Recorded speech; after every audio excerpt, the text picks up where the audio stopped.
Will the new trail work for you as a beginner? How about if you have low arm speed? Then stick around as we answer those questions and more here on this course and out in the field. And I promise you won't have to see me putt. We're not reviewing putters. I'd like to thank everybody for stopping in. For some of y'all, I'd like to say welcome back. Chief here, I just want to take a quick second before we start talking about the trail just to thank everybody for all their support that they've shown in the last month or so of me starting this YouTube channel. Couldn't have done it without y'all. I am so humbly appreciated. All the comments and everything.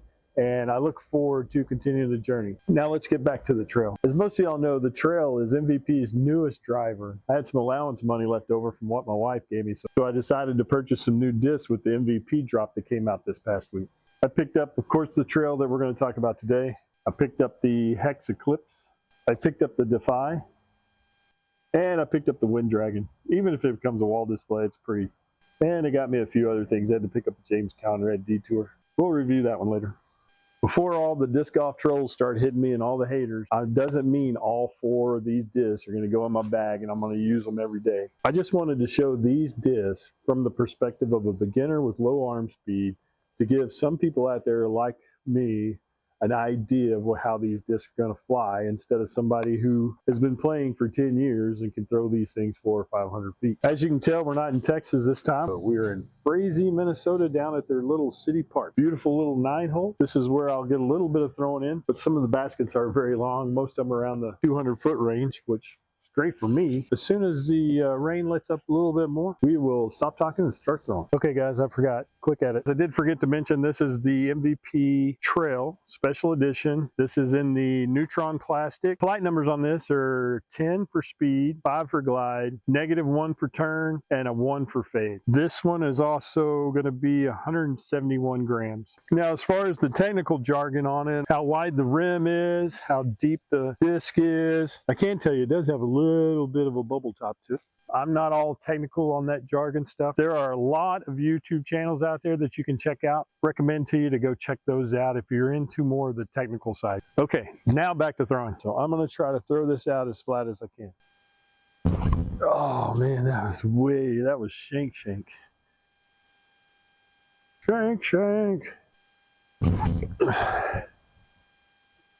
Oh.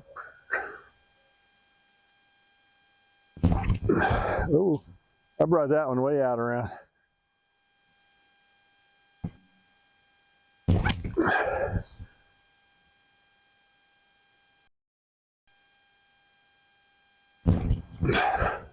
That was a pretty good hyzer. Oh, that's too flat.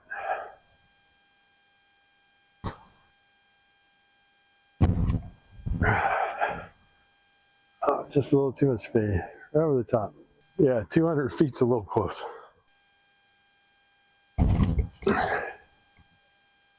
How far? Trail on a nanny.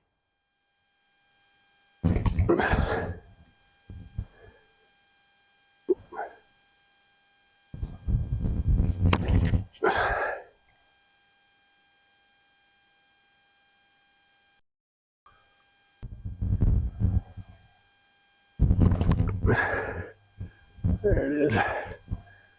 Got that good fade, a little skip. Actually about in circle. You can see this with the trail, and that was pretty close to right at the basket. You can see how much it faded off. All right, we got a headwind right at us. Oh, got too much air on it. Look at that thing turn.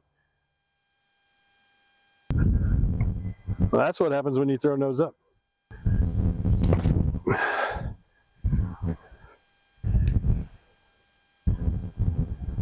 There it is.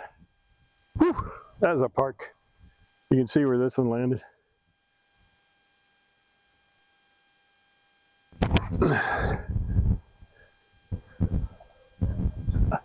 You get too much ante on it, it keeps going.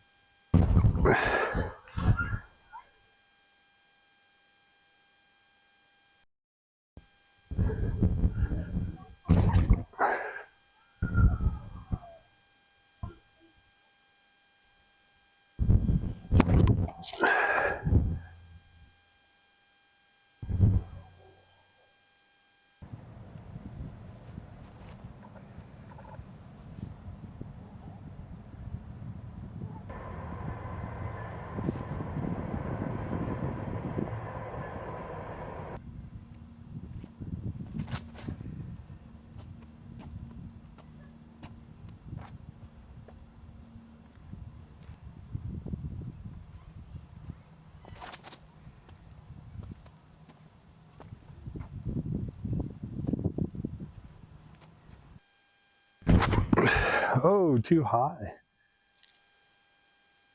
Gotta keep it low. Listen.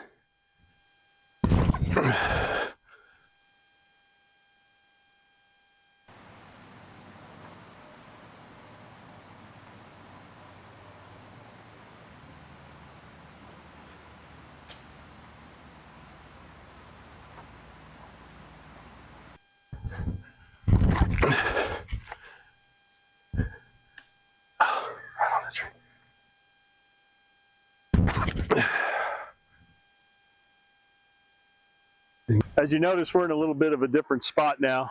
Pouring down rain on me earlier. Now we're out here at the lake cabin. As far as some of the things I observed with the trail is I didn't break any of my personal records of over 300 foot. This consistently went about 260 to 280 for me. Speed, even my slow arm speed, I wanted to kind of see what it would be like at more of a 60%. So at that 200 foot basket, you could see that it still pushed. It had a nice push to it. But the thing about it is once it got to that certain point with the speed that you had thrown it at, it basically just ended its turn and faded off. To me, on the shorter distances, it seemed to have a harder fade on it. Maybe that's because there's just not as much speed, and this is built as a driver for speed. Now on the 260, 280 throws, you could see the fade wasn't quite as much. It had a really good push to it. Now the fun thing is when I put it on Annie, there was some pretty cool little shots. If I did a slide Annie, it would ride out and then it would fade. The problem I was having was I was throwing the Annie straight at the basket.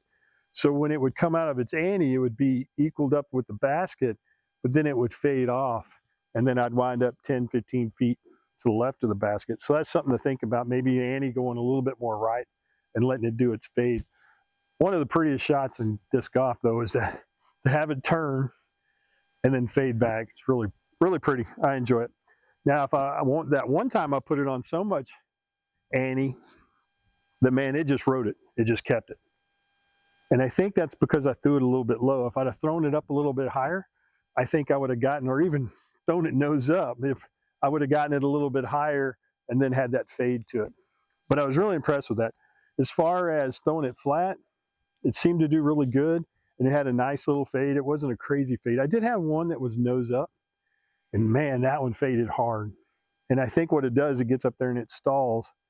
And man, it just fades hard. But if you can keep the speed on it, keep it pushing, it just seems to be just a gradual fade. It's truer to the numbers. Put a little bit of hyzer, it would almost want to flip up, but it wouldn't quite, but it would ride that hyzer and push. That's the most impressive thing I noticed with this is it pushes. It reminded me a lot of a mid-range where it wants to push. Even that one hole was 260 and I put it around that one tree.